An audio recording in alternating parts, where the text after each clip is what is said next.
Salut à tous, c'est Hervé, bienvenue sur Lidl Cuisine. Aujourd'hui, je vous propose de réaliser des fajitas maison dans des feuilles, dans des tortillas en fait de blé ou de maïs. On va les garnir avec de la viande hachée, des haricots rouges, un plat complet, familial, festif qu'on peut partager. Je vous mets toute la liste des ingrédients en description de cette vidéo et vous les retrouvez chez Lidl. Et bien, on attaque. Pour vos fajitas au bœuf, vous aurez besoin de bœuf haché, de poivrons, des tomates, de la pulpe de tomate, des haricots rouges, des oignons, du paprika, du tabasco, du cheddar, des tortillas, du cumin, du sel, du poivre. On attaque les fajitas, ce que je préfère, les oignons. Allez, c'est parti, on y va. On va prendre un oignon, on va l'émincer et le faire revenir avec un petit fond d'huile d'olive à la poêle. En gros, les fajitas, c'est facile. On prépare notre farce à tortilla avec la viande hachée, la tomate, les légumes, tout ça dans la poêle. Ensuite, on garnit et on gratine au four avec du fromage dessus. C'est tout. Je vais chercher un petit peu d'huile d'olive et puis on va faire revenir nos oignons émincés bien fins. Pendant que les oignons sont en train de revenir dans l'huile d'olive, on va s'occuper des autres légumes. Donc les poivrons, on a la chance de commencer à avoir des tomates, donc ça c'est cool. On va pouvoir les couper en lamelles, donc on enlève le cœur des poivrons. En principe, si on a de la chance, on va tirer cette base et sortir toutes les graines d'un coup. Pas mal. S'il en reste, vous tapez sur le plan de travail. Voilà, ça va les faire sortir. Là pour cette recette, je vais faire un demi poivron vert, un demi poivron rouge. Vous les coupez en lamelles. Alors voilà, aujourd'hui on part un petit peu côté Nouveau-Mexique pour cette recette. Est-ce que vous aimez les recettes un petit peu exotiques qui font voyager? Et si oui, n'hésitez pas à me dire quels sont les pays qui vous inspirent d'un point de vue culinaire en commentaire de cette vidéo. Et moi je vais aller chercher pour vous des petites recettes bien sympathiques pour les prochaines vidéos sur Lidl Cuisine. Alors les oignons, eh bien, ils sont en train de commencer à griller tout doucement à la poêle. On peut ajouter des épices à ce stade. Donc on va pouvoir poivrer, saler légèrement, du cumin moulu. Donc là c'est déjà bien et on va pouvoir ajouter les lamelles de poivrons à présent. Donc dans cet ordre là, donc les oignons en premier, les poivrons en deuxième. Vous pouvez tout mélanger. Je peux vous le dire, ça sent super bon. Pour la suite, eh bien on va concasser quelques tomates fraîches et utiliser également de la tomate en pulpe. Bon, bien sûr, vous rincez à l'eau claire tous vos légumes et vous les séchez avant de les utiliser. On enlève juste la base et c'est parti, on veut des beaux petits cubes. Alors, les tomates fraîches vont apporter de la texture, un peu de fermeté à la préparation, alors que dans les tomates en conserve, on va aller chercher plutôt le liquide, l'humidité pour notre préparation. Là, je coupe des cubes de tomates. Alors encore une fois, en fonction du moment de l'année où vous regarderez cette vidéo, eh bien vous pouvez utiliser uniquement des tomates en conserve au besoin. On va ajouter la tomate fraîche. Voilà, on mélange.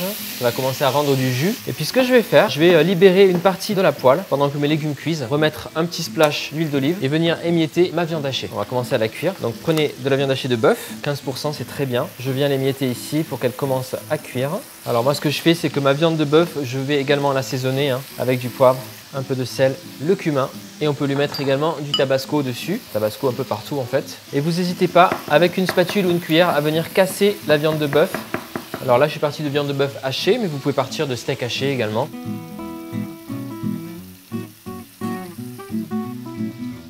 Ça sent super bon. On va pouvoir ajouter les haricots rouges à ce stade.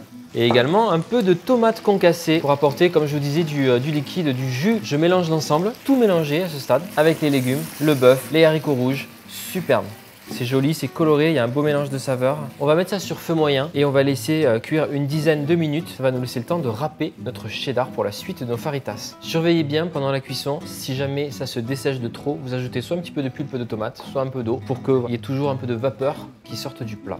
Ça mijote. Au niveau du fromage, vous allez prendre du cheddar. Donc vous allez trouver du cheddar blanc, du cheddar orange. Là j'ai un bloc de cheddar blanc que je vais pouvoir venir râper. Voilà, tout simplement. Et vous pouvez utiliser d'autres types de fromage, il n'y a aucun problème. Il faut que ce soit du fromage qui fonde, tout simplement, parce qu'on va faire gratiner au four nos fajitas. Là j'ai des beaux copeaux, c'est sympa. Continue le cheddar en tranches. Je vais simplement le découper en lamelles fines. Je vais faire un petit mélange de deux fromages, ça va être sympa, ça va donner de la couleur et du fondant sur mes fajitas. On va faire gratiner nos fajitas 5 minutes à peine, juste histoire de faire fondre le fromage. Et bien c'est bientôt fini, il ne reste plus qu'à façonner nos fajitas. Donc on prend des feuilles, des tortillas. Donc souvent c'est un mélange de farine de blé et de maïs. On va pouvoir les garnir. Donc on va mettre de la garniture. Alors, on est bien généreux.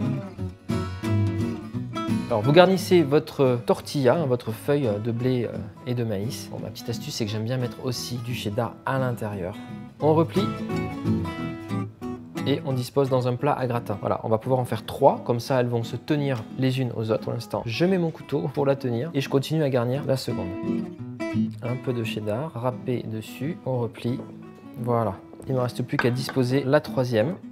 Voilà, on a nos 3 faritas. On va simplement venir mettre du fromage dessus. On met quand même une petite quantité sympathique. Va tenir vos faritas fermées. Allez, on mélange comme on a dit les 2 sortes et on va faire gratiner au four. Ça va être canon, le fromage va couler. On a des faritas bien généreux, bien remplis. Et notre repas sera prêt. Donc c'est parti, 5 minutes à 180 degrés. Ah là là là là, ça va vous plaire je pense. Hein. C'est super beau, le fromage qui coule, il y a un petit peu de jus qui est sorti, ça, voilà, ça vient imprégner. Vos faritas sont prêtes à déguster, vous n'avez plus qu'à en prendre une par personne. Même le manger à la main si elles ont un petit peu refroidi et vous avez un repas complet en tout cas, avec la viande, les haricots, les feuilles, le fromage, il y a tout dedans. Régalez-vous, mangez-les chaudes, partagez en commentaire votre expérience, comment avez-vous personnalisé ces faritas à la maison. Je vous dis à la semaine prochaine sur Lidl Cuisine et je compte sur vous pour vous abonner. À bientôt.